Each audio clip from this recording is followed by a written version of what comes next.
ఆచి చికెన్ మసాలా 5 కోట్ల ఆంధ్రుల దశాబ్దాల కల పోలవరం ప్రాజెక్టు. ప్రస్తుతం పోలవరం ప్రాజెక్టు పనులు శరవేగంగా జరుగుతున్నాయి. వీలైనంత త్వరగా నిర్మాణాన్ని పూర్తి చేసి నీళ్లివ్వాలని రాష్ట్ర ప్రభుత్వం పట్టుదలగా ఉంది. అయితే ప్రాజెక్టు నిర్మాణం ఒక కొలిక్కి వస్తున్న వేళ ఏపీ పాలిటిక్స్లో సరికొత్త క్రెడిట్ రేస్ మొదలైందా? కూటమిలో భాగస్వామిగా ఉన్న బీజేపీ పోలవరం చుట్టూ మైలేజ్ పాలిటిక్స్ స్టార్ట్ చేసిందా? ప్రాజెక్టు క్రెడిట్ను కాషాయపరంగా మార్చుకునేందుకు కమలనాథులు ఎలాంటి వ్యూహాలు రచిస్తున్నారు? Let's watch the story.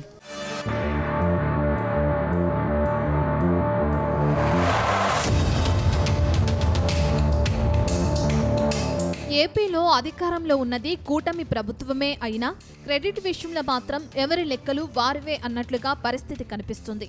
Polavaram project పనుల వేగవంతం, కాలువలకు నీటి విడుదల అంశం దక్కరే కూటమి పార్టీల మధ్య క్రెడిట్ వార్ నడుస్తుందన్న అనుమానాలు రాజకీయ వర్గాల్లో బలంగా వినిపిస్తున్నాయి. దీనికి బలం చేకూరుస్తూ ఏపీ బీజేపీ ముఖ్య నేతలంతా భారీ ర్యాలీగా పోలవరం ప్రాజెక్టును సందర్శించడం ఇప్పుడు రాష్ట్ర వ్యాప్తంగా హాట్ టాపిక్గా మారింది.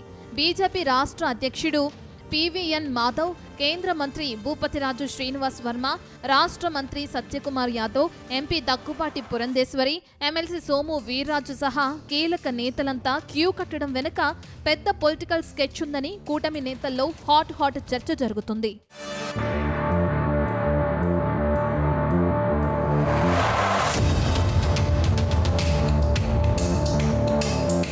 ఇక పోలవరం కేవలం ఒక సాగునీటి ప్రాజెక్టు మాత్రమే కాదు, ఏపీ ప్రజల భావోద్వేగాలతో ముడిపడిన సెంటిమెంట్. అందుకే ఈ ప్రాజెక్టు ద్వారా రాష్ట్రంలో తమ పార్టీ ప్రతిష్టను పెంచుకోవాలని బీజేపీ గట్టిగా ఫిక్స్ అయింది. ప్రాజెక్టు విషయంలో సీఎం చంద్రబాబు నాయుడు ప్రత్యేక శ్రద్ధ తీసుకుంటున్న మాట వాస్తవమే అయినా కేంద్ర ప్రభుత్వ ఆర్థిక సాంకేతిక సహకారం వల్లే పనులు పరుగులు పెడుతున్నాయన్న విషయాన్ని ప్రజల్లోకి బలంగా తీసుకెళ్లాలని చూస్తుంది. అసలు పోలవరంతో తమది ఈనాటి బంధం కాదని, దశాబ్దాల ఎమోషన్ బాండింగ్ అని కాషాయ దళం వాదిస్తుంది. భారతీయ జనసంఘ్ కాలం నుంచే పోలవరం కోసం ఉద్యమాలు చేశామని, ప్రాజెక్టు సాధన కోసం గతంలో పాదయాత్రలు చేసిన చరిత్ర తమదేనని, ప్రతి ఎన్నికల మేనిఫెస్టోలో పోలవరానికి పెద్దపీట వేశామని గుర్తు చేస్తున్నారు.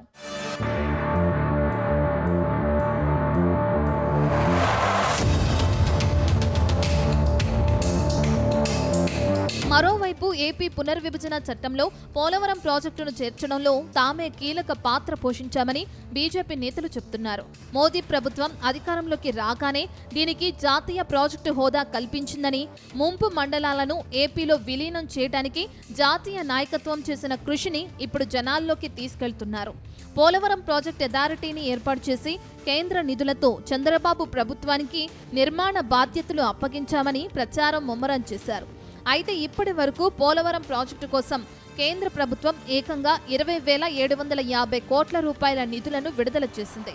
గతంలో వైసీపీ ప్రభుత్వం రివర్స్ టెండరింగ్ పేరుతో ప్రాజెక్టును రివర్స్ గేర్లో దెబ్బతీసిందని ఆరోపిస్తున్న కమలనాథులు ప్రస్తుతం కేంద్ర రాష్ట్ర ప్రభుత్వాల సంయుక్త కృషితోనే 80% పైగా పనులు పూర్తయ్యాయని, త్వరలోనే కుడి కాలువ ద్వారా నీటి విడుదలకు మార్గం సుగమమైందని స్పష్టం చేస్తున్నారు.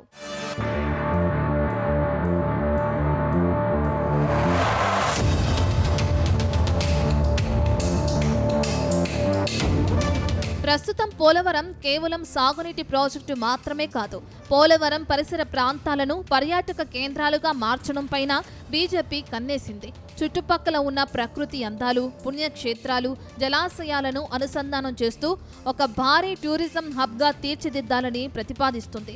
తద్వారా స్థానికంగా ఉపాధి అవకాశాలు పెంచి ఆ మైలేజ్ కూడా తమ ఖాతాలోనే వేసుకోవాలని చూస్తుంది. అయితే ఇక్కడ గమనించాల్సిన విషయం ఏంటంటే, సీఎం చంద్రబాబుతో ఎలాంటి విభేదాలు రాకుండా, మిత్రధర్మానికి విఘాతం కలగకుండానే బీజేపీ ఈ గేమ్ ప్లాన్ అమలు చేస్తుంది. ప్రాజెక్టు పూర్తి కావస్తున్న ఈ కీలక తరుణంలో కేంద్రం పాత్రను హైలైట్ చేయకపోతే భవిష్యత్తులో పొలిటికల్ రేసులో వెనకబడిపోతామన్న ఆందోళన వారిలో కనిపిస్తుంది.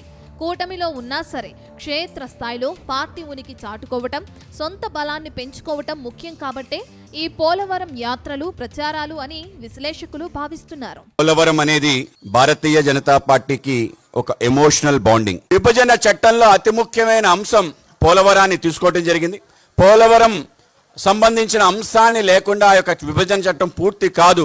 దాంట్లో అతి ముఖ్యమైన అంశం ఏదైతే తెలంగాణకి ఆంధ్రాకి అది ఏదైతే సంకట పరిస్థితిలో ఉన్న ఆ యొక్క ముంపు మండలాల్ని పూర్తి స్థాయిలో కలపడంతో ఆ యొక్క ప్రయాణం ప్రారంభమైంది. అడుగు పడటంలో కూడా ఆ రోజు జాతీయ నాయకత్వం, రాష్ట్ర నాయకత్వం చూపిన చొరవ కారణంగా అవి పూర్తి స్థాయిలో కలవటం, దాని తర్వాత విభజన చట్టంలో అనేక అంశాలు, అన్ని అంశాలతో పాటు అది జాతీయ ప్రాజెక్టుగా గుర్తించి ముందుకు తీసుకెళ్లాలనే నేపథ్యం 2014లో నరేంద్ర మోడీ గారి నేతృత్వంలో ఎన్డీఏ ప్రభుత్వ ఆధ్వర్యంలో తీసుకున్న తొలి నిర్ణయమే, మొదటి నిర్ణయం ఏదైనా ఉందంటే అది ముంపు మండలాలు కలిపే విధంగా అక్కడ ఆర్డినెన్స్ని తీసుకురావటం, తర్వాత గెజెట్ నోటిఫికేషన్ ఇవ్వటం, ఆ విధంగా 2 ప్రాంతాలు అంగీకారమే ఆ యొక్క అడుగు పడింది.